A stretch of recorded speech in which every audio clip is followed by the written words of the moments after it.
बात लगभग 7वीं शताब्दी की है। तो अगर कहा जाए तो नाथों में सबसे पहले मच्छिंद्र नाथ जी का जन्म हुआ है। वो आदि गुरु दत्तात्रेय जी के शिष्य थे।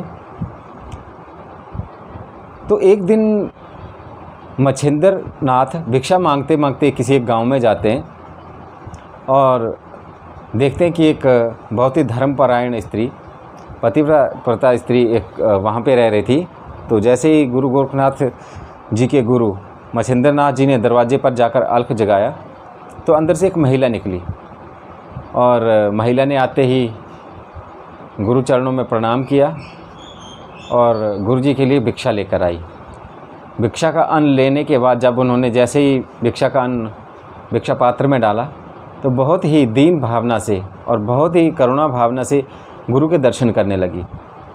मच्छिंद्र नाथ तो सिद्ध पुरुष थे, वो तो अंतर दृष्टि से सब कुछ देख लेते थे। जब उन्होंने देखा कि इस महिला की संतान नहीं है और ये संतान की इच्छा से गुरु जी की तरफ देख रही है, तो गुरु मच्छिंद्र नाथ जी ने लौकिक व्यवहार के लिए पूछ लिया कि हे माता, आप इतनी उदास क्यों हैं और इतनी करुणा दृष्टि से क्यों देख रही हैं। तब उस औरत ने बताया कि हे गुरुदेव, आप तो त्रिकालदर्शी हैं, आप सब जानते हैं कि मेरी क्या इच्छा है। मैं निसंतान हूँ और पुत्र प्राप्ति की इच्छा रखती हूँ। दोस्तों, जो ये दंपति थी उनके नाम मैं वीडियो के बीच में ज़रूर बताऊंगा, जहाँ इनका विवरण अच्छे से आएगा वो नाम बता दूंगा कि उनका नाम क्या था। वीडियो में बने रहें आप।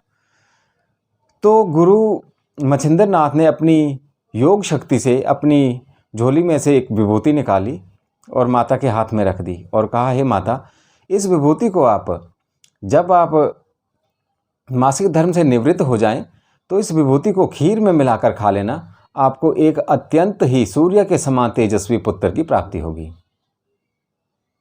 तो माता जी ने विभूति ला के अपने घर के मंदिर में रख दी और इंतज़ार करने लगी कि कब वो समय आए और इस विभूति को ग्रहण करूं और मेरे घर में संतान पैदा हो। तो ऐसे ही एक दिन गांव की औरतें एक जगह इकट्ठी होकर बातें करने लगी। तो बातों बातों में उस औरत ने भी, उस माता ने भी बता दिया कि मेरे घर पे एक सिद्ध पुरुष आए थे, एक सिद्ध साधु आए थे, उन्होंने मुझे विभूति रूप में पुत्र आशीर्वाद दिया है। तो गांव की महिलाओं ने उनका मजाक उड़ाना शुरू कर दिया कि अगर विभूति से अगर बच्चे होने लगे तो कोई भी निसंतान नहीं रहेगा, कोई भी इस दुनिया में बांझ नहीं रहेगी। इस तरह से बहुत सारी बातें बोली। तो करते करते उस माता के मन में विचार आया कि इन औरतों का कहना भी सही है कि अगर विभूति से बच्चे हो जाएं तो फिर तो चमत्कार ही हो जाए। और उन औरतों ने और भी तर्क रखे कि आजकल के जो साधु हैं वो बहुत ढोंगी हैं, वो ऐसे वेश बनाकर आते हैं और विभूति के रूप में कुछ नशीली पदार्थ देकर वहाँ से घर से सामान चोरी ले जाते हैं, गहने ले जाते हैं। तो उस भय से उस औरत ने क्या किया कि उस विभूति को उठा करके एक गड्ढे में डाल दिया। गांव के पास में एक गड्ढा था और लोग उस गड्ढे में गाय का गोबर डालते रहते थे। और जब मच्छिंद्र नाथ जी विभूति देकर जाने लगे तो उस टाइम उस माता से वचन दिया था कि माता, 12 साल बाद मैं आऊँगा और आपके पुत्र से भी मिलूँगा और आपसे फिर भिक्षा ग्रहण करूँगा। तो ऐसे ही समय बीतता चला गया। करते करते 12 साल हो गए। 12 साल के बाद जब गुरु मच्छिंद्र नाथ फिर उसी नगरी में आकर उसी द्वार पर खड़े होकर भिक्षा मांगने के लिए आवाज़ लगाई अलख निरंजन करके, तो अंदर से वही माता आई। गुरु मच्छिंद्र नाथ को बहुत आश्चर्य हुआ कि माता अकेली क्यों आई, उनका तो एक पुत्र भी होना चाहिए था और वो 12 साल का होना चाहिए था। तो भिक्षा की तरफ ध्यान न देकर गुरु मच्छिंद्र नाथ जी ने उस औरत से पूछ लिया कि हे माता, मैंने आपको एक विभूति दी थी जिसमें मेरी तपस्या के द्वारा आपको पुत्र रत्न की प्राप्ति होनी थी, तो मिलवाइए अपने पुत्र से। इतना सुनते ही वो औरत बहुत ही एक तरह से शर्मिंदा हो गई और पानी पानी हो गई। वो सोचने लगी कि ये साधु तो त्रिकालदर्शी है, ये सब जान जाएंगे। उस औरत ने वो सारी कहानी गुरु मच्छिंद्र नाथ को बता दी कि इस तरह से महिलाओं के बहकावे में आकर मैंने वो विभूति गांव के एक गड्ढे में डाल दी है और वहाँ गोबर डाला जाता है गाय का। तो पहले तो गुरु के मन में विचार आया कि पहले उस बालक को देखा जाए। तो उन्होंने कहा, माता, आप मुझे उस गड्ढे का पता बताइए कहाँ पे वो गड्ढा है और मैं जाकर देखना चाहूँगा।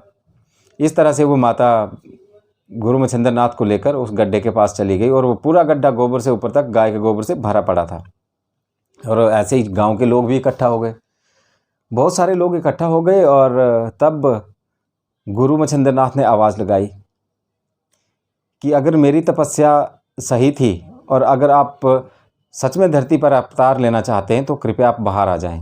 तो गोबर के गड्ढे में से आवाज़ आई कि मेरे ऊपर बहुत सारा गोबर लदा हुआ है जिससे मैं बाहर निकलने में अभी असमर्थ हूँ, आप इस गोबर को हटवाइए तो मैं बाहर आता हूँ। जब गोबर हटाया गया तो 12 साल का बालक बहुत ही तेजस्वी तेज बाहर निकला और गुरु के चरणों में प्रणाम किया। ये सब चीज़ें देखकर माता बहुत ही एक तरह से दुखी हुई कि मैंने गांव वालों की बात नहीं मानी होती और ये विभूति ग्रहण कर ली होती तो ये तेजस्वी पुत्र आज मेरे घर में होता। पुत्र को देखकर गुरु मच्छिंद्र नाथ ने कहा कि बेटा, तुम जिस जगह में पैदा हुए हो वो गड्ढा गाय के गोबर से रक्षित था, इसलिए आज के बाद मैं आपका नाम गोरक्षनाथ रखता हूँ। और आज गोरखनाथ जी के नाम से भी जाने जाते हैं और गोरखनाथ जी के नाम से भी जाने जाते हैं। और दूसरी बात ये थी कि उन्होंने ये बताया कि अगर आप, गुरु मच्छिंद्र नाथ ने कहा कि हे पुत्र, तुम इस लोक में सूर्य के समान प्रकाशित होंगे और तुम्हारी कीर्ति युगों युगों तक चलती रहेगी। आज भी भारतवर्ष में, आप भारत कह लें, नेपाल कह लें, जहाँ जहाँ भी नाथ संप्रदाय के अनुयायी हैं या हिंदू रहते हैं, सनातनी रहते हैं, गुरु मच्छिंद्र नाथ की पूजा अवश्य करते हैं। गुरु मच्छिंद्र द्वारा जो शाबर मंत्र हैं, शाबर विद्याएँ आज भी बहुत ही प्रभावित रूप से काम करती हैं। तो चलिए, गुरु गोरक्षनाथ जी पैदा हो गए। उसके बाद गुरु और शिष्य वहाँ से चले। वहाँ से चलते चलते वो किसी मठ में ठहर जाते या किसी मंदिर में ठहर जाते। इस तरह से उन्होंने अपनी बद्रीनाथ धाम की और जगन्नाथ मंदिर के लिए अपनी यात्रा शुरू कर दी। अब वो जाते जाते एक जगह रास्ते में आए तो मच्छिंद्र नाथ जी के मन में एक विचार आया कि क्यों ना अपने शिष्य की परीक्षा ली जाए। तो उन्होंने कहा कि बेटा, मुझे बहुत भूख लगी है और मैं चाहता हूँ कि मैं यहाँ पे आराम करूँ और आप किसी गांव से जाकर भिक्षा लेकर आएँ। गुरु गोरखनाथ ने अपने गुरु की आज्ञा का पालन किया और वो एक गांव में भिक्षा मांगने चले गए। हर घर पर अलख जगाने के बाद भी जब गुरु गोरखनाथ को भिक्षा नहीं मिली तो एक घर देखा उन्होंने।